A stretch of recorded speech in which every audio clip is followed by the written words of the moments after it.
gente, voltamos e parágrafo 4º. Parágrafo 4º para encerrar essa relação de parágrafos do nosso artigo 5º. Aqui a gente tem uma informação muito rápida, mas que acaba nos permitindo conversar já sobre os direitos e deveres individuais e coletivos retratados ou apresentados, melhor dizer, apresentados nos incisos do nosso artigo 5º. Aqui a gente tem que o Brasil se submete à jurisdição de Tribunal Penal Internacional, a cuja criação tenha manifestado adesão. Qual é a informação que a gente tira daqui? Bom, primeiro é lembrar que esse Tribunal Penal Internacional, um tribunal internacional que busca punir determinados indivíduos, ou até mesmo estados, mas indivíduos, né, que cometem crimes específicos. O Estatuto de Roma não é necessário examiná-lo, estudá-lo, pelo menos aqui no âmbito do direito constitucional, mas eu só cito, é justamente a regulamentação, as regras de processo e julgamento desse Tribunal Penal Internacional. Esse Tribunal Penal Internacional, ele também é conhecido, né, de maneira informal, e isso você escuta na televisão, como Tribunal de Haia, ou Tribunal Internacional dos Direitos Humanos. E ele busca julgar indivíduos que cometam crimes de guerra, crimes de genocídio, crimes contra a humanidade. Então é um tribunal organizado, né, sustentado, desenhado, delineado pela Organização das Nações Unidas. E a proposta é justamente essa, punir indivíduos que cometam tais crimes. Esse parágrafo 4º, ele não existia na redação original da Constituição de 88. Ele surge aqui por meio de emenda constitucional. A mesma emenda constitucional 45 de 2004 que fez nascer esse parágrafo 3º que nós conversamos agora há pouco, né? E nesse parágrafo 4º nós encontramos a recomendação dessa jurisdição, né, que o Brasil submete à jurisdição. Então o que eu quero que você perceba é que se porventura um brasileiro, né, cometer crimes que sejam de competência do Tribunal Penal Internacional, o Brasil não vai se opor que esse indivíduo brasileiro seja julgado no Tribunal Penal Internacional. E Arthur, o que está me incomodando aqui você falou que esse tribunal é um tribunal chamado também de Tribunal de Haia.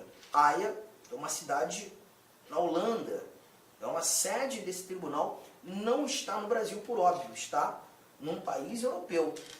E se o Brasil se submete a essa jurisdição, caso o Brasil, caso um brasileiro cometa um crime que seja de jurisdição do TPI, esse brasileiro vai ser extraditado para a Holanda para ser julgado lá? Porque essa é a minha dúvida que paira aqui, né? Vai ser extraditado? Não, ele não vai ser extraditado, não há que se falar em extradição. Mas como é que esse julgamento vai acontecer? Aqui você tem o chamado Instituto da Entrega. Esse brasileiro será entregue a julgamento, tá? Arthur, não estou entendendo, não sei o que é extradição, não sei o que é entrega, você está me deixando meio confuso. Então vamos falar de extradição nesse momento. Volta aí, pega a sua Constituição, pega aí os seus slides e nós chegaremos a esse nosso inciso 51. O inciso 51 está aqui na tela. A gente vai conversar sobre extradição, tá? Primeira coisa, quando a gente fala de extradição, a gente está falando de uma comunicação que será alinhavada entre dois estados soberanos e a pretensão dessa comunicação é justamente decidir pelo destino de um determinado indivíduo, pretenso autor de um crime, ou um indivíduo já julgado, condenado, né? E aí os países eles articulam essa comunicação no intuito de saber qual deles irá julgar esse indivíduo ou fará com que aquela pena seja cumprida. E a extradição nada mais é do que uma comunicação entre países, buscando decidir sobre o destino de um determinado indivíduo criminoso ou presumidamente criminoso, tá? E aí a leitura traz isso pra gente. Está aqui atrás, acompanha.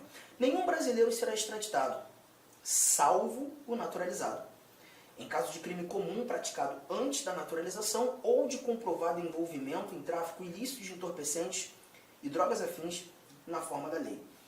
Essa extradição que a gente está tirando aqui, do inciso 51, é a extradição que nós chamamos de extradição passiva. Nesse momento, o Brasil não está fazendo pedido de extradição. O Brasil não está buscando trazer um indivíduo para cá. Na realidade, o Brasil está recebendo um pedido. Chegamos à conclusão, então, que esse indivíduo está no Brasil. E é um outro país que pede para que ele seja julgado lá ou cumpra a pena lá. O Brasil recebe o pedido de um outro país e agora vai ter que decidir se extradita ou não extradita. Essa é a figura da extradição passiva. Temos a extradição ativa? Sim, nós temos a extradição ativa. A extradição ativa é o Brasil fazendo pedido, né? A gente já viu aí alguns cenários há um tempo atrás, você acompanhou na mídia, 2 brasileiros natos, inclusive, que foram pegos na Indonésia, né? Justamente por conta do tráfico ilícito de entorpecentes. Os nomes, Marco Archer e Rodrigo Goulart. Os 2 foram executados. Na Indonésia, o tráfico ilícito de entorpecentes enseja a pena de morte.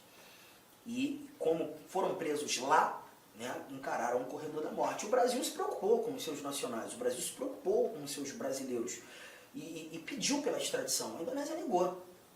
Negou, julgou, condenou e executou. Os 2 foram executados, a pena lá, inclusive, ela é executada por fuzilamento, né? Os 2 foram fuzilados. Mas o Brasil fez o pedido de extradição. Nesse conjunto de informações, o Brasil praticou a tal da extradição ativa, pediu pela extradição. Só que essa extradição ativa ela não é citada aqui no nosso texto constitucional. O texto constitucional ele separou apenas informações sobre a extradição passiva. E é essa que nós iremos colocar aqui no caderno. Preste bastante atenção. Nenhum brasileiro será extraditado, salvo o naturalizado. Nenhum brasileiro será extraditado, salvo o naturalizado. Qual é a primeira conclusão que a gente tira daqui? Artigo 5º, inciso 51. Extradição passiva de brasileiros. Se nenhum brasileiro será extraditado, salvo naturalizado, a primeira conclusão que nós retiramos aqui é: se esse indivíduo é um brasileiro nato, está no Brasil e é um outro país que pede por sua extradição, a resposta vai ser não, a resposta vai ser nunca. Nenhum brasileiro será extraditado, se porventura nato. Tá? Então imagine, aquele determinado indivíduo foi lá para a Argentina, praticou um crime na Argentina, brasileiro nato, volta ao Brasil, estando no Brasil, a Argentina descobre quem cometeu o crime. Aquele brasileiro nato pede pela extradição. O Brasil, analisando esse pedido de extradição feito pela Argentina, e evidenciando ser esse brasileiro um brasileiro nato, a resposta já está pronta. A resposta para a Argentina vai ser não. Agora, Arthur, ele pode ser condenado? Pode ser julgado? Pode, mas se porventura julgado, será julgado aqui no Brasil, pelas leis brasileiras. Juntos? Tranquilo?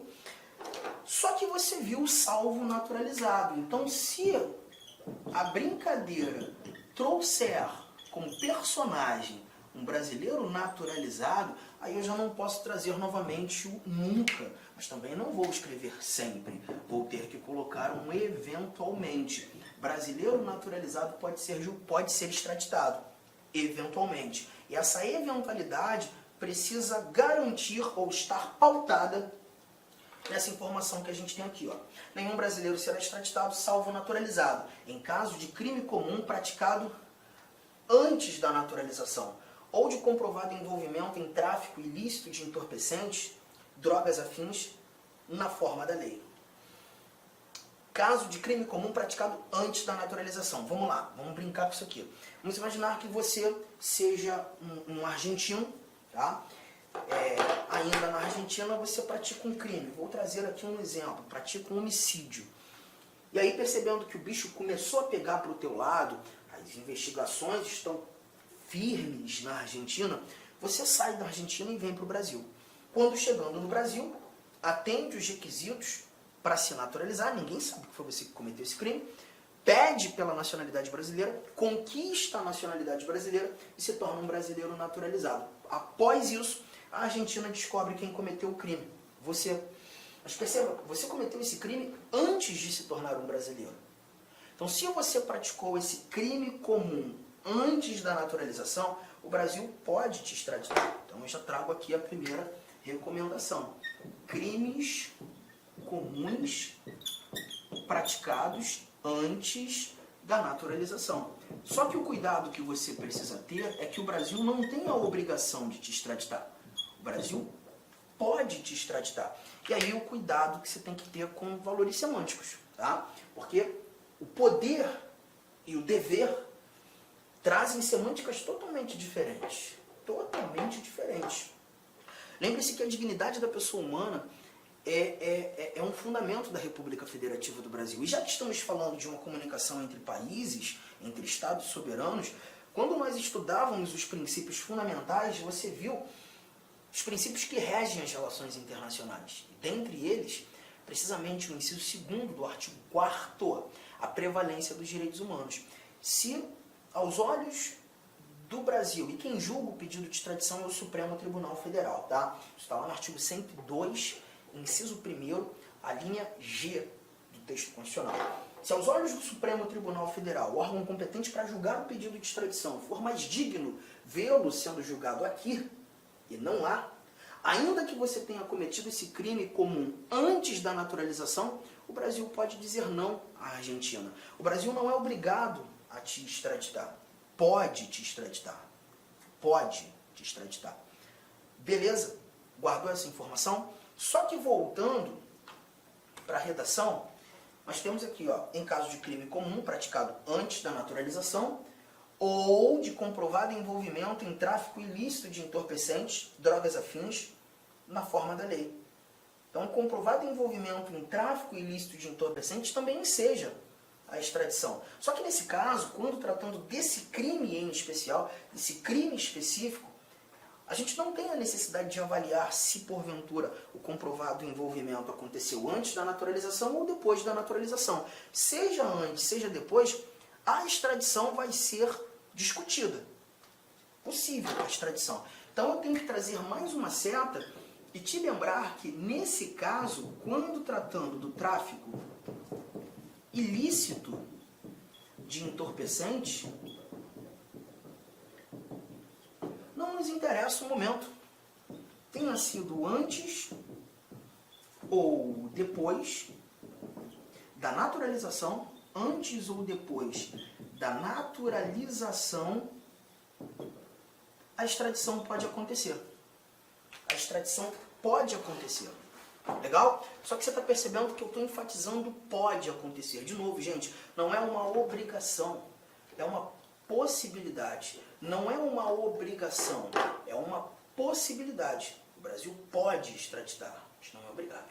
Legal? De novo, a dignidade da pessoa humana é um elemento preponderante para que haja ali, né, a concessão da extradição. Se porventura aos olhos do Brasil, ainda que seja tráfico ilícito de entorpecentes, por mais digno vê-lo sendo julgado aqui... Olá, meus amigos, minhas amigas, eu sou o professor Lac. Inicialmente eu peço licença para vocês, eu peço desculpa, pois eu interrompi os seus estudos, mas o propósito desse vídeo no YouTube ele é para divulgar o nosso trabalho, para que o aluno se depare com os nossos professores, com a nossa metodologia. Papo sério, esse curso nosso aqui é super atualizado, ele é ponto a ponto do edital. Esse curso aqui você pode ter absoluta certeza que aqui você vai conseguir adquirir todo o conhecimento necessário suficiente para aprovação. Essa aula representa apenas 30% da aula, 30% da aula. Se você quiser assistir os 70% restante, quer ter o PDF dessa videoaula, se você deseja ainda, tá? Deseja ainda estudar pelo nosso Personal Coach, que é a nossa metodologia, investimento, olha só, super promoção, não tem desculpa, apenas uma parcela de R$ 159,90. Vai ser o seu melhor investimento, vai ser um excelente custo-benefício, a aprendizagem que você vai ter.